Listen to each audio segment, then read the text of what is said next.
Olá, vocês! Estamos de volta aqui no canal Tá Tudo Bem e hoje nossa conversa é sobre nutrição.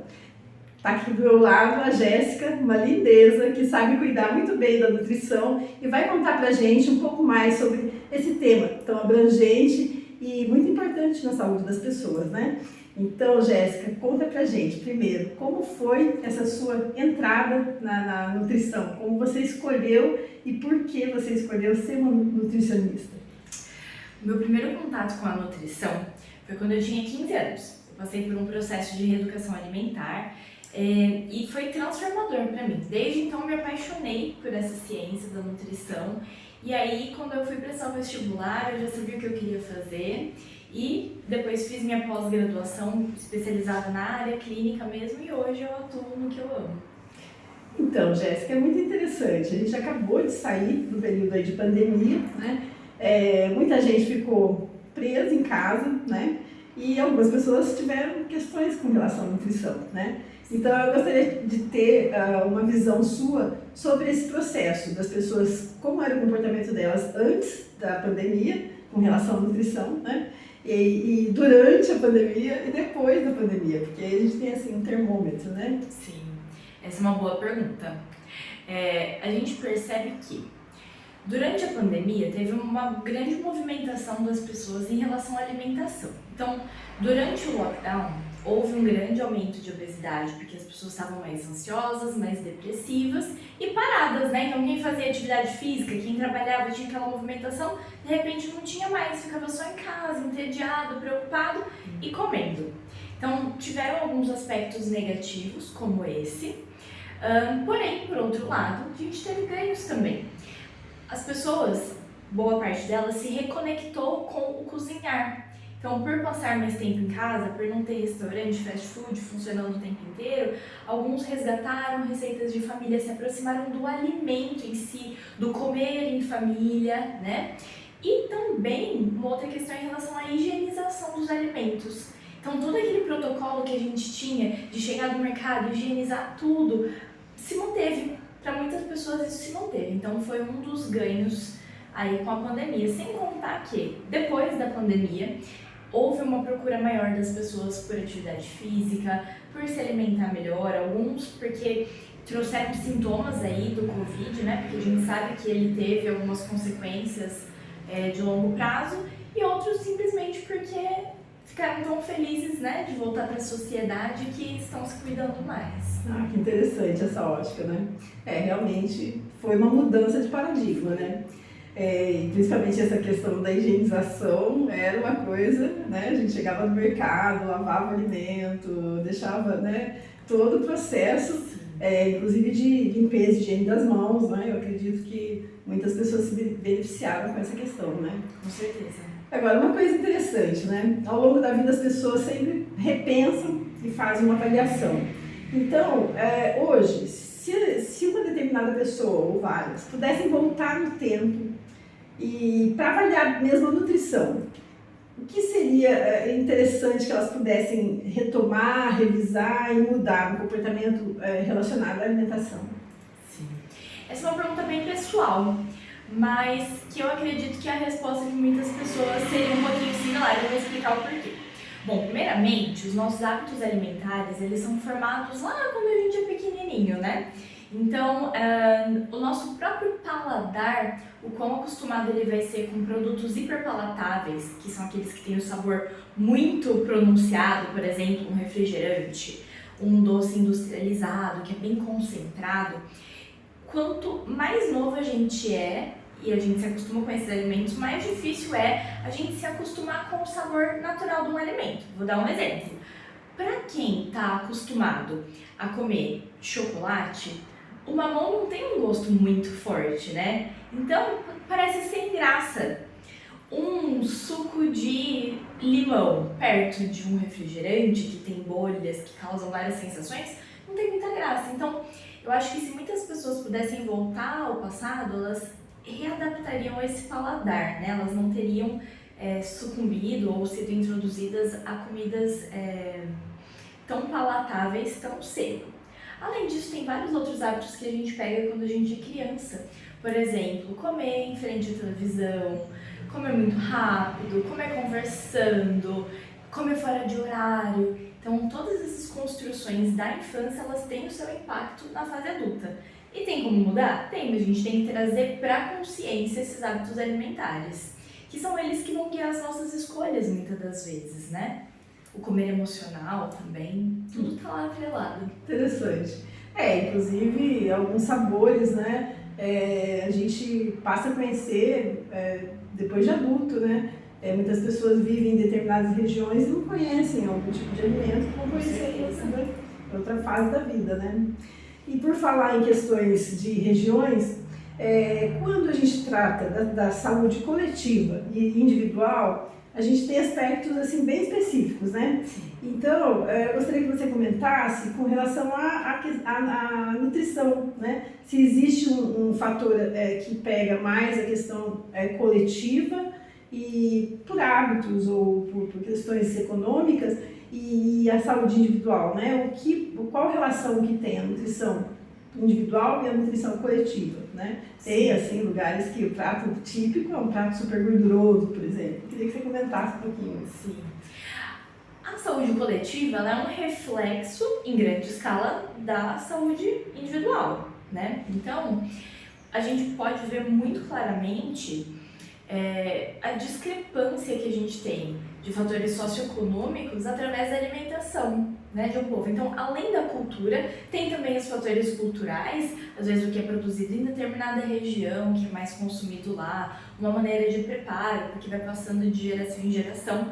Porém, a gente tem muita questão do acesso ao alimento. Então, às vezes, tem algo que é produzido naquela região, mas a própria população que mora lá não tem esse acesso. E ela acaba, muitas vezes, consumindo produtos industrializados por serem mais baratos, por durarem mais tempo, por satisfazerem mais, né?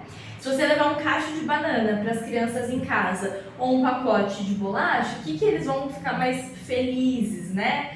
Então, a gente tem muito essa questão. Se você analisar, por exemplo, a nutrição de um bairro elitizado de São Paulo ou de um bairro de periferia do Rio de Janeiro, você vai ver que eles comem alimentos totalmente diferentes, né? Até no mesmo estado. Por quê? Por questão do acesso a essa alimentação. E isso também vai ter um impacto na nutrição deles, né? Na saúde, na composição corporal, seja pelo excesso ou seja pela escassez. Realmente, né, nem todo mundo tem o alimento que deseja, né, disponível. Mas essa questão aí da composição nutricional, né, a questão da proteína, é muito importante, né, dar esse quesito, né, na alimentação, né? Sim, a composição da alimentação ela é muito importante. Ela é muito importante. Muita gente acaba se alimentando, mas não está se nutrindo, né? Exato. É isso aí. Bom, agora falando um pouquinho da sua presença aqui, né, na Clínica Ubari, juntamente com as psicólogas, psiquiatras, eu gostaria de saber da sua avaliação de qual a relação mesmo da nutrição com a psicologia e com a psiquiatria. Quais são os laços que trazem esse trabalho conjunto? Sim, são diversos laços na realidade. Eu vou falar um pouquinho sobre alguns. Bom, primeiramente, a gente tem alguns nutrientes que eles são capazes de agir diretamente, prevenindo a perda de memória, por exemplo, reduzindo ou aumentando a ansiedade, ajudando no combate à depressão. Então, alguns podem até auxiliar a ação de algum fármaco, e a gente tem também uns antinutrientes que lutam contra a ação de alguns fármacos, especialmente alguns usados pelos psiquiatras, né?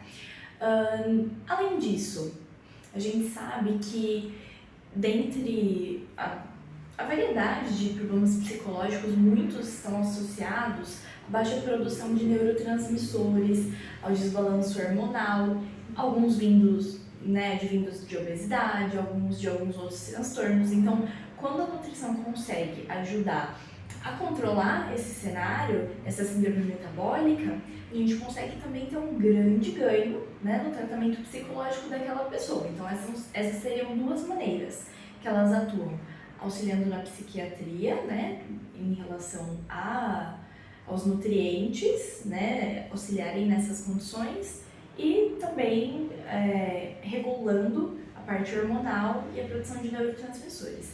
E além disso, a gente tem também a questão dos transtornos alimentares.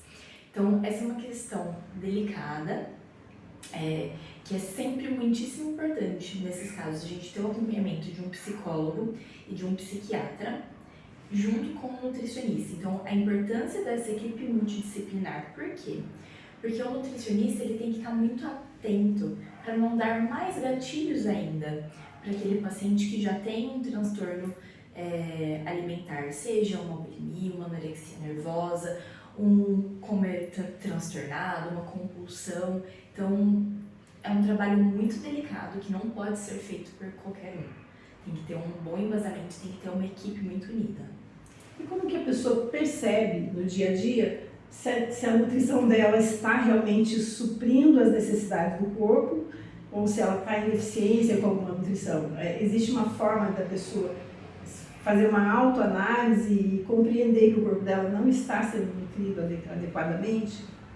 Sim, a partir da observação dos sinais e sintomas. Então, quando tem alguma coisa errada, geralmente o paciente chega pra gente com alguma queixa. Eu tô me sentindo muito cansado, eu tô com queda de cabelo, eu tenho quedas de energia ao longo do dia, ou enfim, N outras coisas, né? Então, essa é a primeira coisa que a gente avalia, é o que o paciente traz pra gente. Além disso, a gente tem os exames bioquímicos, que às vezes os outros médicos solicitam. Então, vamos supor, um paciente que está com baixíssima energia, ele vai lá ao endócrino solicita os exames dos hormônios relacionados à tireoide. Aí ele vê que tá tudo ok, então a gente vai partir para a nutrição. Ou não tá tudo ok, mas a gente vai precisar da nutrição como uma aliada ao tratamento medicamentoso para poder contornar esse transtorno. E aí quando ele chega, né, na consulta, a gente já tá com esses exames, já tem os sinais e sintomas da nossa anamnese, a gente vai fazer o questionário de frequência alimentar, para a gente saber quais alimentos que ele consome. Então você começa a bater papo com a pessoa e você vê que ele só consome arroz e batata, e aí tá faltando muito ferro, tá faltando muita vitamina do complexo B nessa dieta. Você vai se atentando. Depois você faz um recordatório alimentar de 24 horas. E aí você consegue realmente definir com qual frequência aquilo está ocorrendo, como que é um dia típico daquela pessoa. E aí fica fácil também a gente identificar. Então, quando a gente consegue ter esses 4 parâmetros, é o cenário ideal para tirar tema.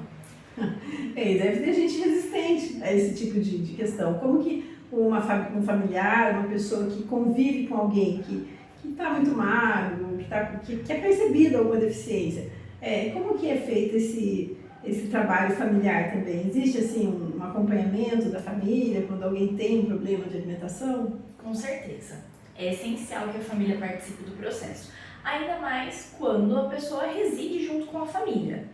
Então, se você tem uma situação onde, por exemplo, uma criança ou um idoso está desnutrido, você vai precisar do auxílio da família para preparar aquele alimento, para entender a gravidade daquele quadro, né? Porque nem sempre as pessoas ao redor levam tão a sério.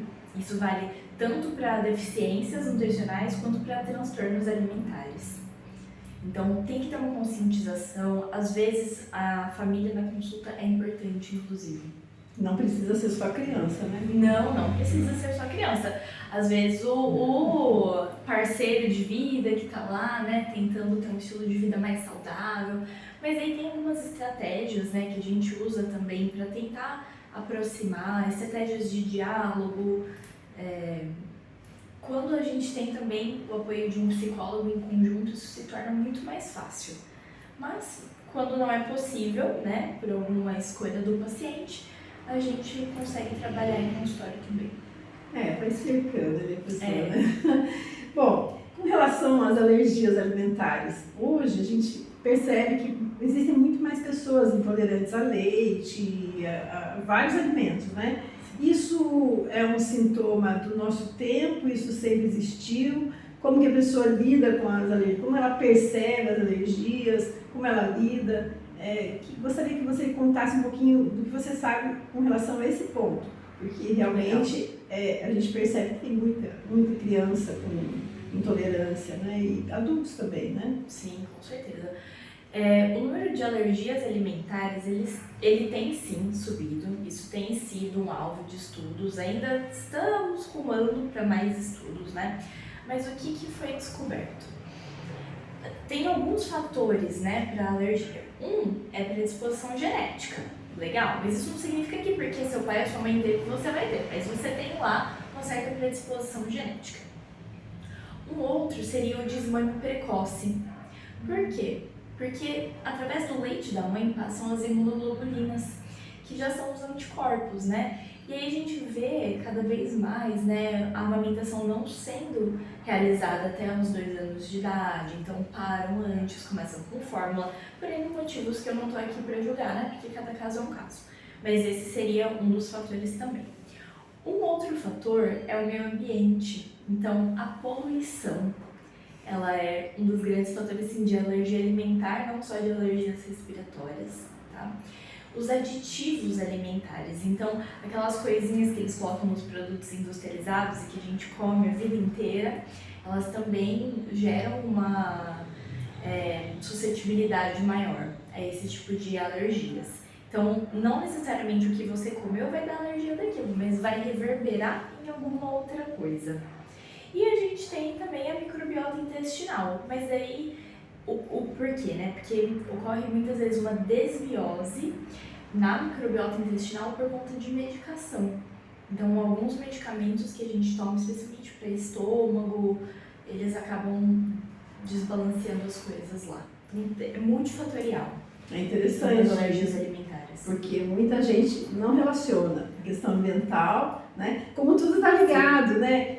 Quando você fala da alimentação, você não está falando só da alimentação, porque a quantidade de veneno que tem sido colocado na agricultura, com certeza deve ter alguma influência. Sim, são dos alvos de estudos também.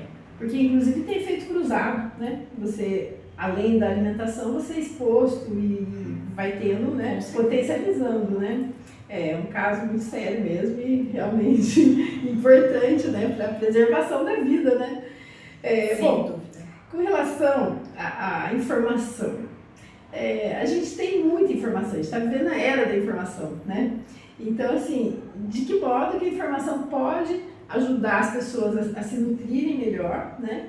E também, assim, compreender, né, que nutrição e alimentação são muito diferentes, né? Porque hoje em dia você vê uma pessoa que tem uma aparência de estar nutrida, que ela está até gordinha ali e tal, mas não quer dizer que ela está nutrida, né? Com certeza. E você pode ter pessoas magras que estão bem nutridas. Então, assim, qual a influência da informação, né? Que tipo de informação ajuda e que tipo de informação não colabora para essa questão da nutrição mesmo funcionar no positivo, né? Você falou tudo.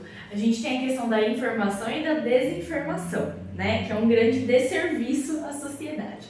Então, a informação nutricional, ela é muito proveitosa, né? Por quê? Porque informação, conhecimento traz autonomia. Então, quando você tem o conhecimento, você pode fazer melhores escolhas em relação à sua alimentação. Você pode até escolher, por exemplo, comer um doce, comer um produto industrializado, mas vai ser com consciência, né? Por outro lado, a desinformação, ela gera o que a gente chama de terrorismo nutricional. Ou seja, às vezes eles pegam um estudo, às vezes nem é um estudo, às vezes, sei lá, saiu da cabeça de alguém, né? E aí eles criam todo um terrorismo, isso faz com que as pessoas restringam grupos alimentares, por exemplo. Nossa, não pode comer carboidrato. Cada época, na verdade, tem um vilão. Se você for analisar historicamente, teve uma época que era gordura, não podia comer ovo de jeito nenhum, porque é muita gordura. Depois o ovo virou o redentor, né? E aí não podia mais comer carboidrato e cada hora é um alimento diferente, né? Que eles pegam para Cristo. Mas,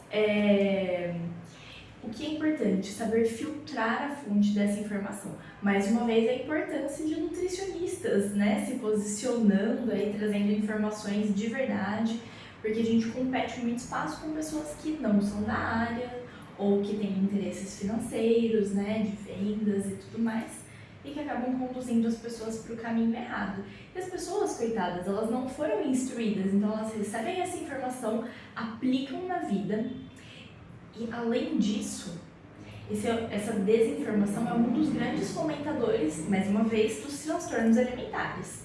Então a pessoa sabe que ela não pode comer isso e aquilo porque vai ser prejudicial. Ela restringe todo um grupo alimentar, vai ter uma deficiência nutricional, muito provavelmente, pelo menos um dos nutrientes, e acha que está fazendo muito certo, né? E vai ter todo um grupo de pessoas que vai estar apoiando essa ideologia, porque temos hoje em dia grupos apoiando todas, né? Nessa sua fala, você me fez lembrar de várias coisas importantes que eu acho que são esclarecedoras até para as pessoas, né? Uma delas é que a gente tem assim, esse modelo de beleza convencional.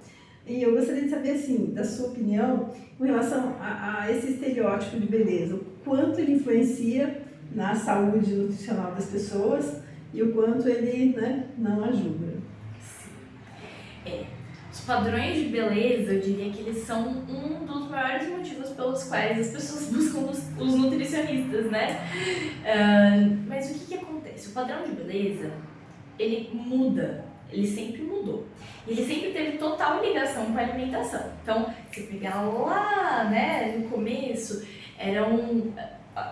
o que eles gostavam de mostrar através da forma física era a fartura, né? Se eu sou mais cheinha, porque eu tenho fartura, eu sou de uma posição maior na sociedade. Então, era pelo excesso. Depois, a gente começou a ir diminuindo, especialmente o padrão feminino, né? Cada vez menor, menor, menor.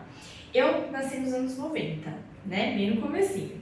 Então, eu acompanhei durante a minha infância e minha adolescência o padrão modelo de passarela, que era extremamente magérrimo. Então, para você chegar naquele padrão, eu lembro que na época divulgavam, né? O IMC de modelo é 15, IMC de modelo é no máximo 17. Gente, a gente sabe hoje em dia que o saudável seria lá do 18 para cima, né? Entre 18 e 24. Então, eles, assim, incentivavam que você ficasse abaixo do saudável, ou seja, em estado de desnutrição. Hoje as coisas mudaram um pouco. Hoje o que se prega é o padrão fitness, que é bem magro, com percentual de gordura baixíssimo e bastante volume muscular. Aí você vai falar assim pra mim, mas isso é o saudável, né?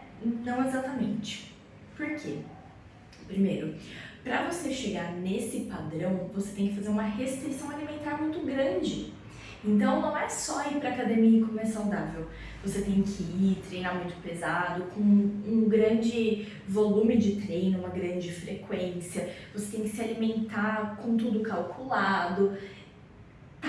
Até onde isso é saudável? Primeiro, fisicamente. Será que fisiologicamente vai estar tudo sendo suprido mesmo? Ou a gente vai ter que ficar suplementando através de cápsula o tempo inteiro?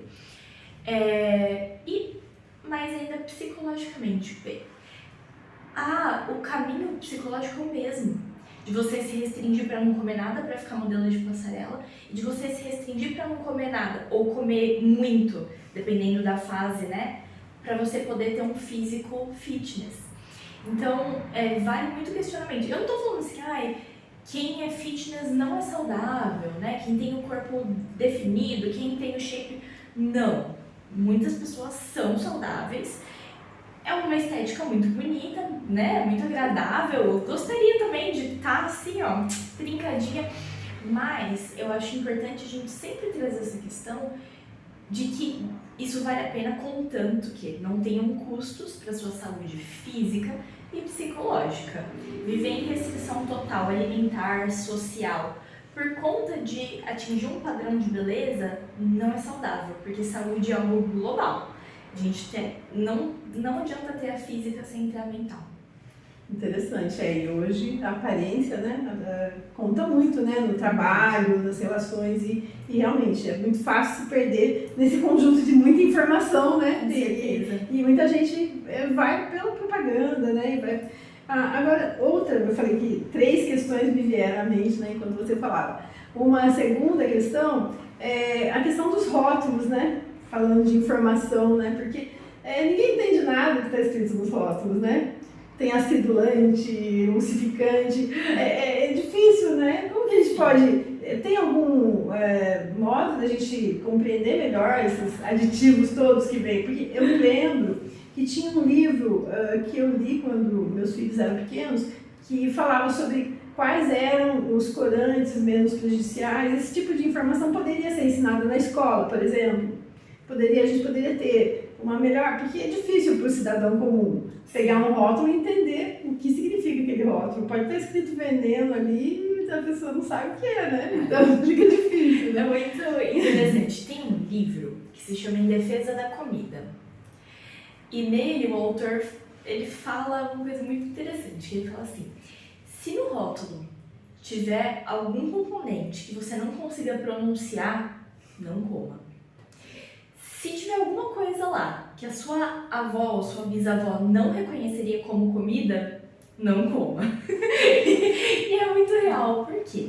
Tem como a gente se informar melhor, porém a gente sabe que nada do que está lá é na realidade um nutriente, é na realidade bom. Então, por exemplo, edulcorantes, que é um que vai estar sempre presente, são os adoçantes artificiais.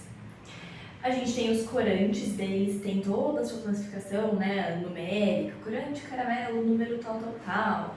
A gente tem os conservantes, os estabilizantes, os umectantes. Então, por exemplo, um pãozinho de forma. Nossa, ele tem praticamente tudo isso, né? Por quê? Porque ele vai ter que ter uma vida de prateleira muito longa, ele vai ter que ficar úmido, porque ninguém quer comer um pão seco. Então, uma coisa vai equilibrando a outra. Só que quando você vê, você não está mais comendo um alimento. Você está comendo, assim, uma super composição química que não chega a ser um alimento totalmente saudável. Uma pergunta que eu recebo bastante, inclusive, é: ai, Jéssica, eu tô pensando em cortar o pãozinho francês e comprar o pão integral. Não faça isso. O pãozinho francês ainda vai ser melhor do que o pão 18 grãos, não sei quantos grãos, né? E aí a gente coloca fibra também de outros lugares. Se tiver o pãozinho francês integral, melhor ainda. Mas eu acho que isso é um movimento muito importante que a gente precisa, que é o se reconectar com comida de verdade. Porque essa sim era muito mais confiável. E inclusive espero que a longo prazo isso faça reduzir um pouco a quantidade de alergia alimentar que a gente tem, por exemplo, de obesidade infantil, de síndrome metabólica, enfim, de todas essas coisas que foram sendo desencadeadas, né, nas últimas décadas aí. Inclusive os alimentos infantis têm muito corante, né, para chamar a atenção da criança, tem muito as formas variadas, né? Sim. E não são alimentos, né? Porque é o que você falou, né? No final você está comendo uma composição ali de outras, né, substâncias. Que não são. Inclusive tem aquelas hortinhas para se fazer em casa, né? Eu acredito que a busca assim, de uma alimentação mais natural é um caminho mais saudável, né? Porque eu sou de outra geração. Quando eu era criança, o chique era comprar enlatado. Então, todo mundo ia no mercado e saía com carrinho de mercado lotado de latinhas, né? Tinha carne enlatada, tinha tudo enlatado, né? Então, foi uma geração inteira que consumiu muito produto químico, né? Em quantidades altas, né? A gente, enquanto sociedade, passou por esse processo mesmo, né? O processo da industrialização. Então, foram muitos fenômenos que aconteceram ao mesmo tempo. Nem você me perguntou o que as pessoas poderiam mudar, né? Se elas pudessem voltar no tempo. Eu acho que, enquanto sociedade, isso seria um foco de atenção. O que aconteceu? A gente passou por guerras e tudo mais. E a gente teve que aprender a fazer o alimento durar mais tempo, ser mais portátil e por aí vai. Então, a gente teve os enlatados, os industrializados, enfim, toda essa gama de coisas. Ao mesmo tempo que a gente ao mesmo tempo que as residências foram recebendo televisão, telefone, né? Então a gente começou a passar mais tempo sentado, se entretendo com coisas que não exigiam movimento, muitas vezes comendo em frente à televisão, né? E comendo coisas menos nutritivas, mas que eram vendidas como o top do top, né? Então eu lembro, por exemplo, quando eu era pequena, tinham crianças que levavam banana para a escola, pãozinho. Eu levava aquele bolinho recheado, embaladinho, industrializado, com o chocolatinho lá para tomar. E assim, era um uau, porque o meu tava super rico em diversas coisas, porque vem com o rótulo, né? Rico em ferro, em cálcio, em energia. A banana não vem com aquele escrito. Então, o que aconteceu? Muitas vezes os pais, por querer dar o melhor para o filho, eles optavam por esse produto, porque eram produtos que estava escrito lá que era o melhor para o seu filho, né? Um iogurte lá que, nossa, vale por um bifinho, não é? Então você fala, nossa, esse é o melhor que eu posso dar para meu filho, é lógico que eu vou dar isso para ele. E no final das contas, muitos anos depois, a gente foi perceber que não eram, né? Não foi bem por aí. Mas isso foi um fenômeno que ocorreu enquanto sociedade. É muito interessante a gente pensar nisso. Isso vem de encontro que a gente falou agora há pouco, né? Da saúde coletiva, né? Porque essa é uma questão de saúde coletiva, Com certeza. né? Que política que vai ser adotada para nutrir um povo, uma população, né? Você pode optar por orgânicos, você pode optar por não orgânicos. Então tem muita escolha a ser feita, né? E, por exemplo, hoje a gente sabe, nas escolinhas municipais, estaduais, é servido um alimento mais orgânico. Né? Sim. E foi um processo também de amadurecimento da sociedade, né? Porque não era, muito, né? De prefeitura para prefeitura, né? Mas assim, é compreensível que os transgênicos, que os pesticidas, enfim, os produtos industrializados, eles têm a sua importância se a gente analisar em termos de acesso a alimento, né? Vai fazer com que mais alimento seja produzido, mas a gente sabe que o buraco é bem mais embaixo. Né? É uma questão, né? A gente sabe que o buraco é bem mais embaixo. Você pode estar alimentado, mas junto com esse alimento está cheio de consumindo, né? Muita coisa aí que o organismo não vai conseguir eliminar, né? Exatamente. E esse acúmulo é um prejuízo. Bom, enfim, né? Nós vamos ter muitas oportunidades de conversar com a Jéssica, a gente vai estar mantendo aqui nosso canal sempre atuando, né? Todo sábado com uma entrevista nova, então acompanhem, né? A gente vai deixar esses vídeos gravados, então vocês podem compartilhar, né?